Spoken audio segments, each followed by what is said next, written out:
everybody. Welcome to another session of Awaken Your Relationships. I'm Julie Murphy, and I am the money chick. And we either work things out and we act it out through our money, through our health, and through our relationships. So I am not the relationship expert. That's why Rita is here today. But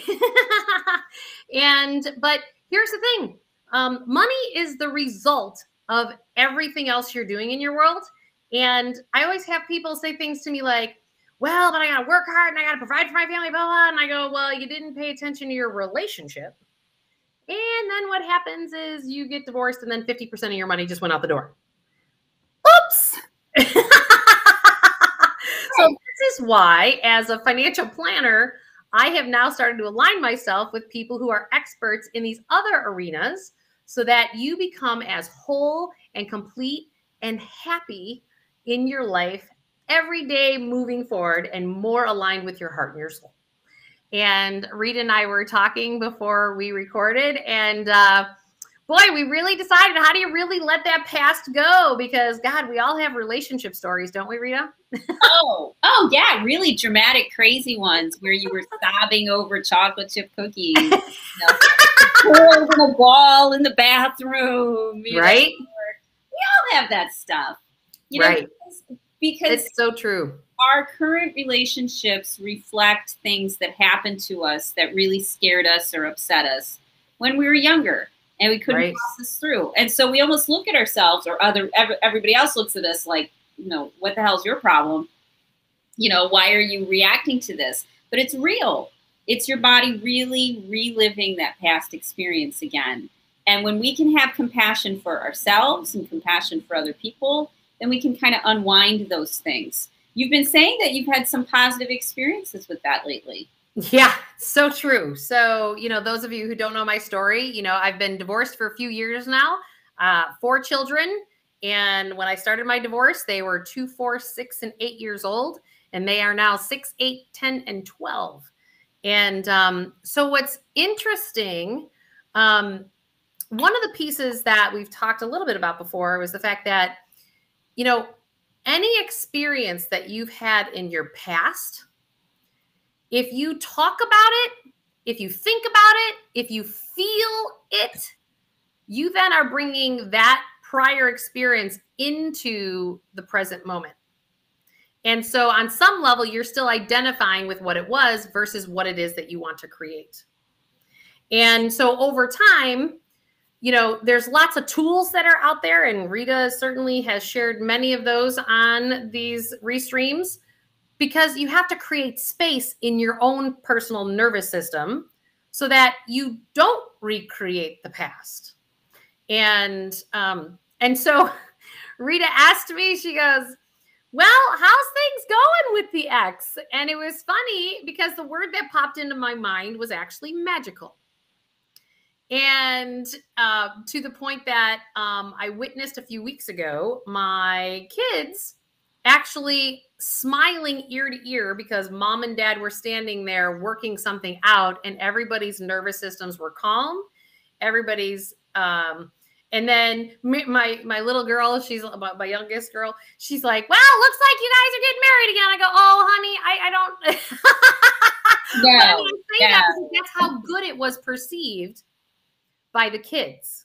Yeah. And, and they really are the most important piece of this, because they are not physically developed enough to handle this stuff. Yep. So you literally have to be the adult, be the parent. Right. Well, and that is a challenge. Well, I mean, you're the adult, but when you're used to a certain response system in your own wiring, it's hard to interrupt that. You're not going to fix that overnight. That takes time. Just like if you're somebody that has a bunch of debt, it takes time to figure out how to live without debt, because you actually don't really know how to plug into the world that way without debt, right? And relationships are no different. And it's fascinating to me on so many levels that, the more I could not be in the past and just sit there so whether it was my kids' reactivity or my ex-husband's reactivity, I could hold the space because I had done the work going, you know, I truly understand that that is exactly how things have gone down before. But today's a new day. And this is where mom's heart is today. And then we work through it and everybody just goes, boom. Everybody's nervous system just go down. But someone has to start it. That's the piece. I have all the reasons in the world of why, screw him, I'm not going to do that. He's done boop, boop, boop, boop, boop. And you know what? And I'm sure he's got the same list for me, right? But here's the deal. Someone has to change the patterning. Someone has to. And it just creates so much happiness. So intention is the most important thing in this whole process, in my opinion. So tell me something that's really lit you up lately that's worked well.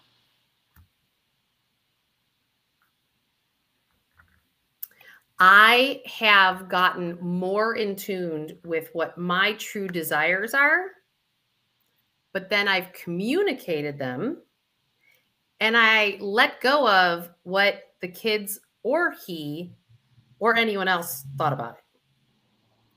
And then all of a sudden it all starts lining up because I truly now understand that when you change your inside, everything outside of you shifts. Everything. Because we live in a holographic universe.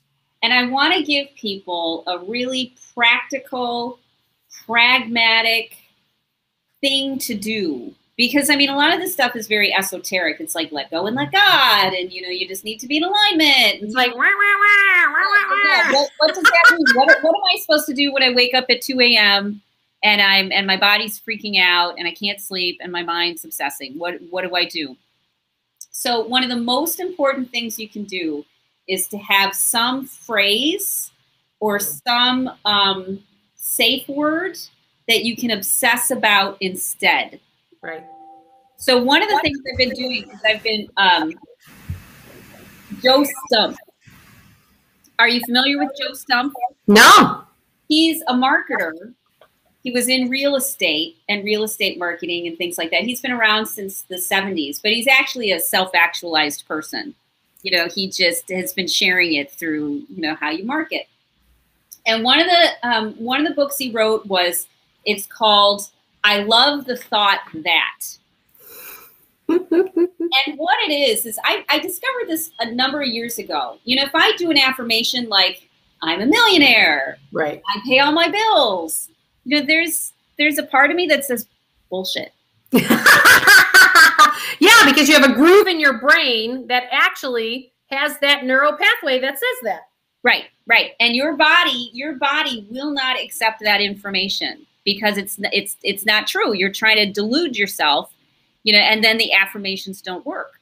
Right. But if an affirmation is written in a way that you can accept, like you believe, right, and it gets past that frontal cortex, and plants it in your subconscious.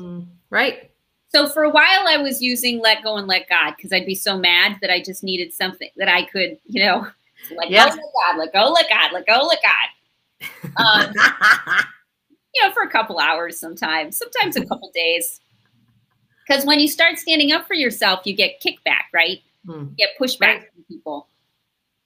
And then I moved to, well, I'm going to do the Lord's Prayer because it's got a little song and I like the Lord's Prayer and that's fun. And so I would do that one. But I thought, well, what if I could do it around the things that I wanted? So I ran across Joe Stump's book. I don't even know when he wrote it, probably like 10 years ago or whatever.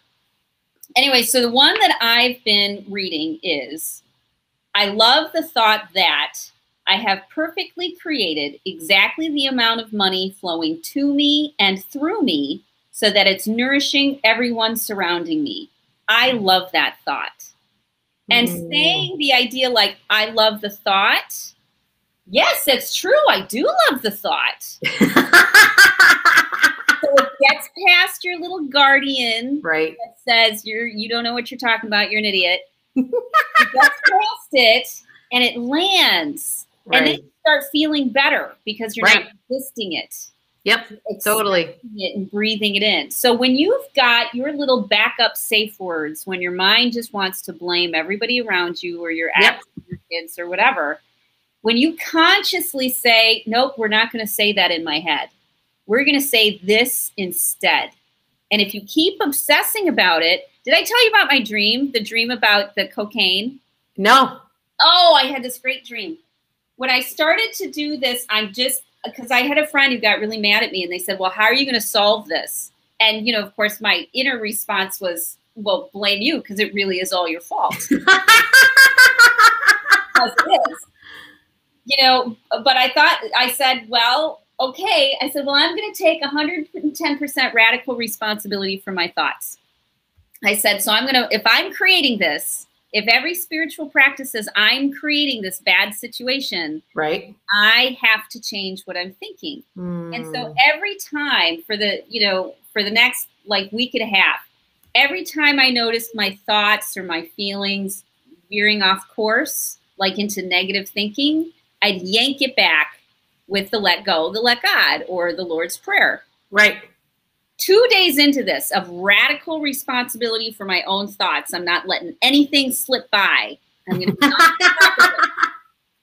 because I'm sick of this. And every time that I did it for like 2 to 3 days, and then I had this dream, and the dream was with Werner Herzog. Do you know him? He's an actor. I know who you're talking about. Yeah. Yeah, he's usually an evil, soulless German, of some sort. He's like a bad guy. So we're at a party and I'm talking to people about what I do, how they can, save their relationships.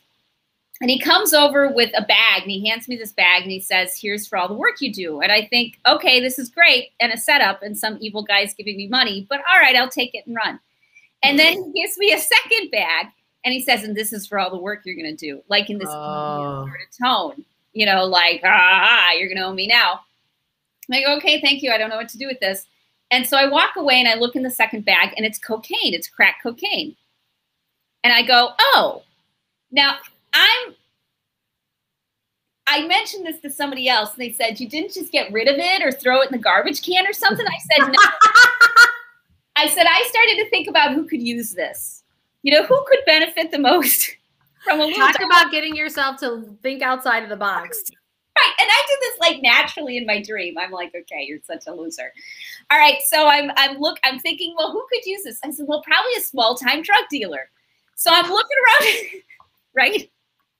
Because I know a couple of those. I know there's a few at this party. Werner Herzog's here. Right. There's got to be a few. So I'm going to find somebody who could use this and would be grateful and blah, blah, blah. So I look around for some small-time drug dealer. And they're talking to somebody else. And so I'm waiting patiently. La, la, la, la, la, la. And in charges my lawyer, and I don't have a lawyer, not like in real life. In charge is my lawyer and somebody from the DEA. And they grabbed the bag of crack cocaine. And they do some scan and they say, okay, it's 0%. And what they meant was I wasn't interested in it. I wasn't following it. I wasn't tasting it. I wasn't curious about it. Right. And because of that, everything was fine. I was scot-free. Our emotions, our thought patterns are like crack cocaine. They keep us hooked. They do. They are.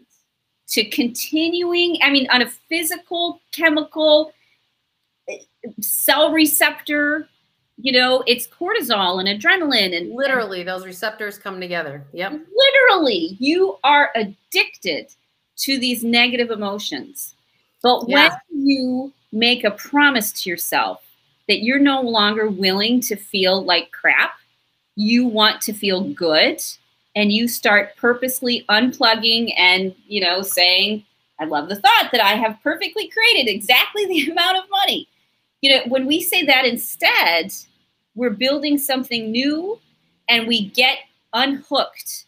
Right. We break our chemical addiction to these negative feelings and emotions, but you have to do it for yourself. Nobody else can do it for you. I remember when someone said to me along the way, they said, I think you're just addicted to the drama of it all. And I was like, what? Like, I am not a drama person whatsoever. I walk away from drama all the time. But what I then started to realize was that it wasn't necessarily the drama, but it was the cortisol that was shooting through my system.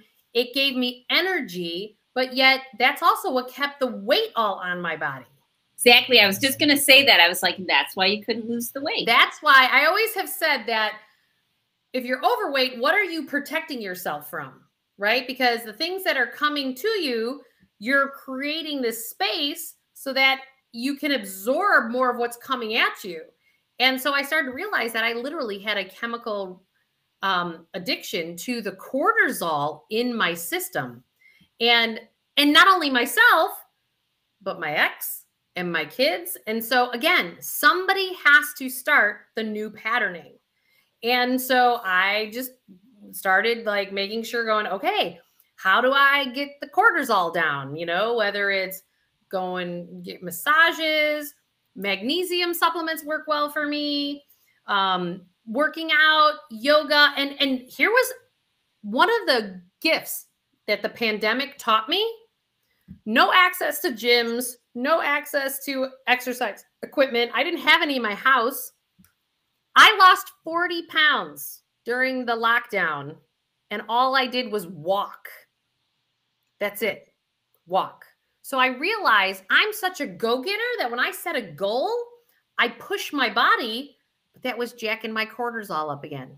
So I actually have to work out softer and not so intense because of that addiction of the cortisol in my system. Like it's all these light bulbs that just started to go off going, oh, and that's why my digestive tract doesn't work right. And that's why, you know, like it killed all the good bugs that are in my gut. And it's also related. And it all goes back to the fact that you really need to say, yep, that was my past. Recognize it, see it, observe it, but don't talk about it. Don't pull it into the present moment. Like I was the person when something bothered, like I was calling my healers and my coaches and my siblings, my sisters, friends, and just wanted to like talk through it all. And that's the thing. It's like, you can't do that because you're recreating it. I mean, you can do it if that's what you want. Do you remember what I told you when we first started talking? Like, you're like, okay, I want to get some coaching from you. And I'm like, okay, you got to stop. You got to stop talking about it.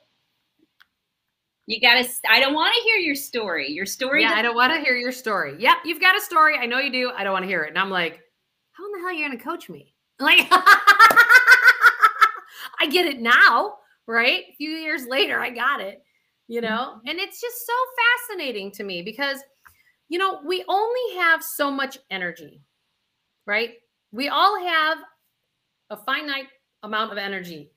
And the question is what do you want that energy to do for you? Like, do you want to spend it on creating more crap with your ex or a relationship that's not working? Or do you want to create exactly the life that you've always desired to engage with your kids or even your ex? Like, why do you have to be enemies if they're an ex? You don't have to be. What have you done recently that you feel really proud about that you handled really well? That maybe I got a good one. Yeah, I want to hear it. So part of my divorce agreement was that I paid him more money per month for a 6-year window in alimony so that it gave him 6 years to get back up on his feet from a career perspective. Well, he's halfway through that time period. And he was telling me, because now we can actually communicate and have it be very normal and calm. Whereas at the beginning, I was like, you have to give yourself a break. And you can only contact, you know, through the software because otherwise he kept triggering you all the time. Yeah. So until my nervous system had the space, I talked to him through a software that was given by the attorneys. And that's the only way he could contact me. And honestly, that actually added more fuel to the fire initially. But what it did is it caused everything to come to the surface faster is actually what it did. So it actually, in my opinion, accelerated the healing. I agree. And because it gave both of us the space to just go do our own work. Right? Yes. Well, so I had a conversation with him and he's like, well, this career path is not like, I'm having all these challenges, blah, blah. I go, well, don't you kind of think that, you know, and I was speaking to him in his language. So he goes to church every Sunday. You know, I don't. I don't really align with religion per se these days. And I said, don't you think that that's just God's way of saying you're trying to open a door that's not supposed to be open for your path of why he put you here in the first place? And he paused. And I said, where would you love to go? And this is what I do for clients. I go, where would you love? He goes, you know, it's funny that you say that. He said, one of my buddies just said to me, you know, I don't blame you for wanting to get out of the CPS education district. Chicago's public school system is completely cray-cray. He was doing it because it was making it easy for him for dropping kids off, picking them up. Like that was the solution because it's where we at. But then I said, he goes, Jewel, I have a lot of connections in the Niles school district. I would love there. They support their teachers. They care about their teachers. They, you know, I go, Bill, we all win if you win in your career.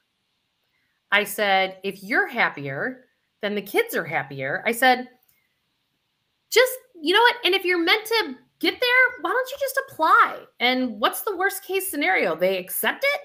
And then we figure out what's the next phase. I go, I'm not going to take your parenting time. Like that was his big fear. He wanted to show up and do his 50% so he didn't lose parenting time.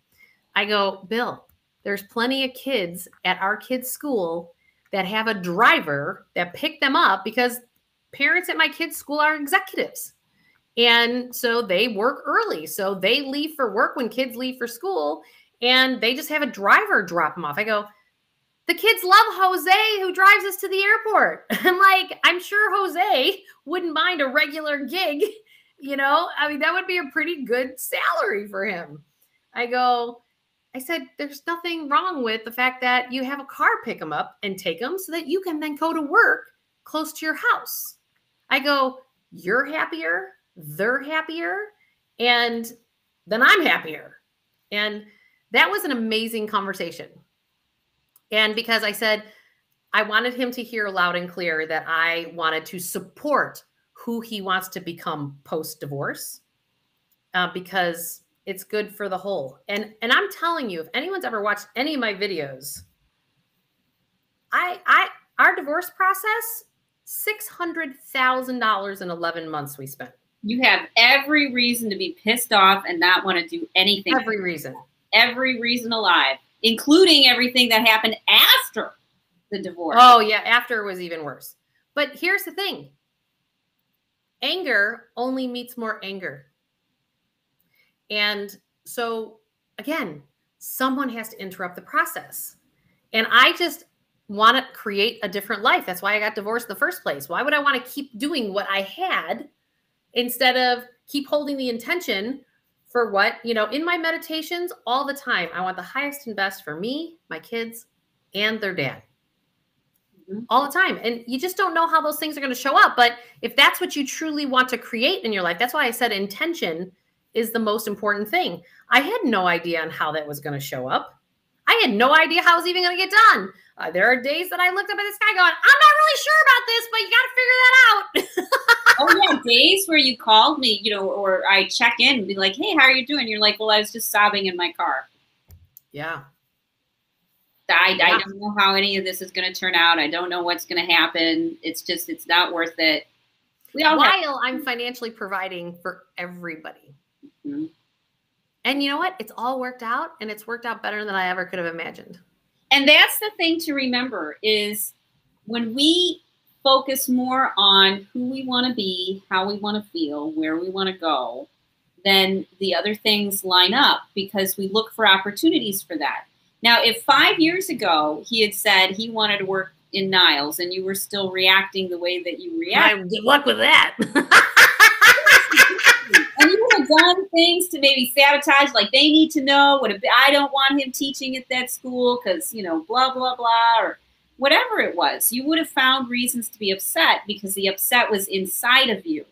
Right. So how did you feel this time when you were talking to him about this Niles job? Yeah, to me, it felt lighter and happier. And oh my gosh, we're on another side. And it's not that Some days may be a little bit more challenging. Yesterday was one of those days because we slightly went back into old patterning yesterday. And today, you know, I was like, today's a new day. I'm not bringing even yesterday into it. And I'm going, hey, I just wanted to update you on the things that we were trying to talk about yesterday that we didn't do very well about, but I wanted to at least tell you the status so you had all the information. And he was appreciative of that, even though, you know, and even the fact that he picked up the phone, right? Because yesterday it was a little bit more challenging of a conversation. And so let me tell you something that happens is people get triggered and they react badly. And then, of course, on one level, they feel better because they release the energy, you know, by getting angry and taking it out on somebody. But when the energy goes down, they kind of go, oh, I didn't like how that turned out. Yep. Most people are good people underneath. And we have to see the goodness in them if they even have a remote chance of rising above. And so sometimes even moment to moment to moment. You know, I have friends that because of their borderline personality, they have pulled every trick in the book. They have said everything that would offend me and hurt me and frighten me. Everything. They've acted it out. And even from a moment by moment status, when they did all that and all that happened, and the next day, there was no harm, no foul. I wasn't resentful. Right. I wasn't looking for ways to poke them or, you know, get back at them. It was clean. It was like, that was yesterday. Right. That's where we were at. That's the past. Right. Moment. It blew their mind. And that's where the magic happened because people are expecting the consequences. I behaved like a jerk. I'm going to have to defend myself. And now she's coming after me. Right. And when you pull the rug out from underneath them in a good way and say, no, you just had a bad day. You just had a bad day. What do we want to do now?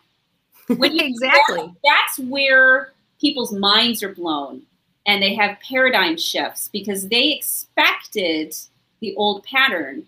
So true. And you went right past all their little weird subconscious triggers and stopped it in its tracks by saying, no, you had a bad day. I had a bad day. What do we want to do today?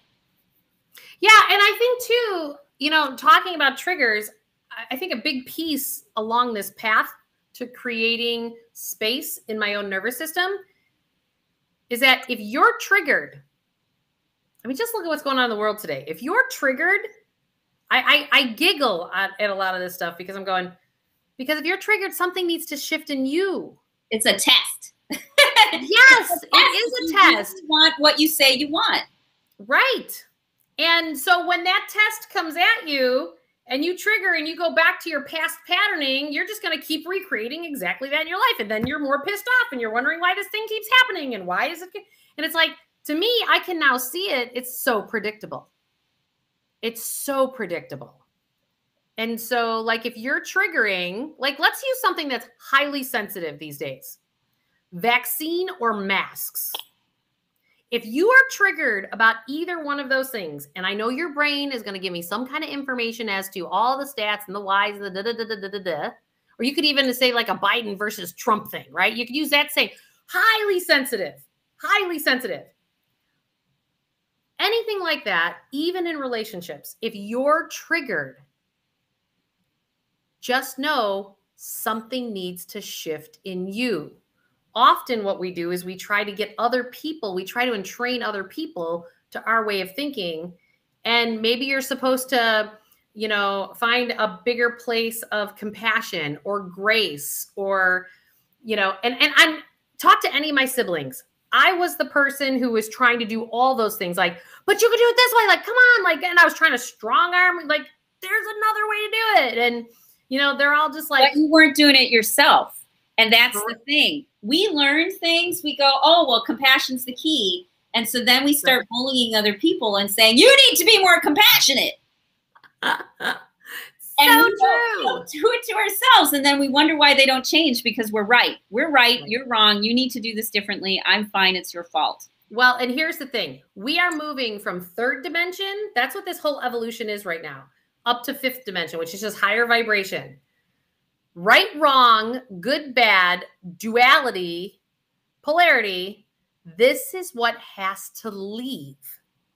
And if you continue to operate in right, wrong, good or bad, what's going to happen is it's going to affect your health, because you're going to be presented with more and more opportunities for triggering for you to heal that and to get out of right, wrong, and good and bad.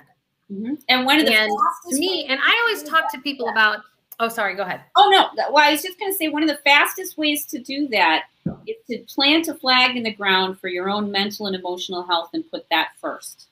Mm-hmm. Put that first above everything else. Like, how am I feeling? What do I need to do about this? What am I thinking? What do I need to do about this? Miracles happen. Magic happens. Right. That's the fastest way. Right.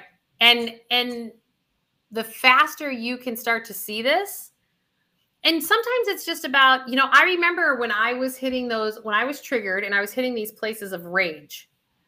And I just would ask myself, instead of like projecting that rage onto other people, I would go into a room and I'm feeling all this stuff.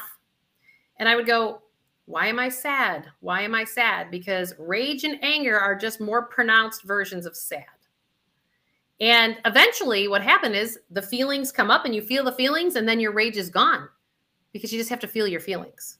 Right. And but so you don't have to sit in them and keep obsessing about them. You only need a moment. Yeah. You only need a moment. And then you say, oh, we're not going there anymore. Exactly. You don't have to obsess about, because it feels good to be, you know, on some level, it feels good to be betrayed. You know, it's self-righteousness. It's I'm better than you are. It's I'm going to prove to you that I'm That's the addiction piece again. Oh, it feels so good to get that hit, you know, but you have to say, no, we're not taking the heroin anymore. Yeah, exactly. We're not doing it. And exactly. If you're diligent and you notice it and you keep course correcting, you will make shifts faster than if you sit there and go to your counseling session every Tuesday at 2 p.m. and talk about the same stuff and stay stuck in the same loop. Talk to all your friends and all your family, going on, and they go, yeah, or they go, well, you need to be more compassionate, you know. Yeah. Good luck. Yeah. Good stuff. Well, Rita, thank you for joining us. And you know what? I look forward to doing this every week with you, because every single week we learn more and we share more. And to me, it's just about how many lives are we impacting. So thank you for going on this journey with me. Yeah. Well, thank you. I mean, you've got it dialed in with spirituality and money, which is very cool, you know, because that's a tricky one for a lot of people. But it's definitely attached to how much you value yourself. You only have as much money as the degree of your own inner self-worth. Yep. You know? And that's, totally. You really just put it beautifully in your book. I've been seeing it, you know, pop up. You know, what is the resource? You know how I use books lately? I gather all the best books from the best minds, the brightest minds. And I take time and I meditate for about an hour every day. And I'll place some of these books around me. And I'll ask a question and I'll say, what do I need to do next? And then I'll go, okay, I'm going to pick up Julie's book about money. And then I'll intuitively turn to some page and you'll have some answer. The answer to my question, you know, you need to let go and let God, you know, or whatever. Whatever it is, right. Yep. It's always the right answer. I go, okay. And then I'll say, well, is she lying to me? And then I'll pull another book from somebody else who's, you know, let's say Warren Buffett's book, you know, and I'll pull Warren Buffett's. I mean, how great to be connected in with these great minds. And I'll go, okay, is she pulling my leg? Is she lying to me? And then I'll and it'll be like, no, the way to do this is this is how you do it, right? That's so true. What a great way, you know, to tap into your decades of experience. Of knowing how to create wealth and freedom, because women are tied down. They are way tied down. Yep. Yeah, exactly. And you are freeing them by teaching them how to value themselves and get paid more, have more money flowing into their lives, manage the money better. in a way that's healthy and not in a way that says I have to take all my credit cards and put them in the freezer and fill it with water and, you know, and never eat sugar ever again. And I mean, which is so true. Thriving, you know? Well, and you know, and I'll finish with this quote, and I'm looking at it on my wall here. Somebody had put this review on Amazon, and I seriously, I have no idea even who this person is. They did it anonymously. It says, if Warren Buffett and Gandhi ever had the opportunity to write a book together, it will result in something like this. Watch, it was probably like your ex. I don't know. That's hilarious. Because people and it's true. It's the fact that, you know, it's how do you bring in these age-old, you know, customs into how we handle our money, because that actually leads to more abundance and more prosperity. And to your point, more freedom. Yes. And that's important because we all deserve that. Yes. So if you're struggling with money, go to Julie. If you're struggling with relationships, letting go of an ex, letting go of a toxic parent, letting go of something. If you're in the middle, if you're in the weeds and stuck, you know, people can find me at ritahickmancoaching.com and just explore me and sign up for the emails, and you'll start to realize that you don't have to be trapped in this. And you're not by yourself. And you're not by yourself, and you don't have to think that you're going to live your life in miserable desperation, being controlled by everybody else's bad day. And everybody else's agenda of how they want you to show up, as opposed to the way that you want to show up in the world for yourself. Exactly. That's exactly it. Thanks for this opportunity. Thanks, everybody. We'll see you next week. All right. Talk to you later.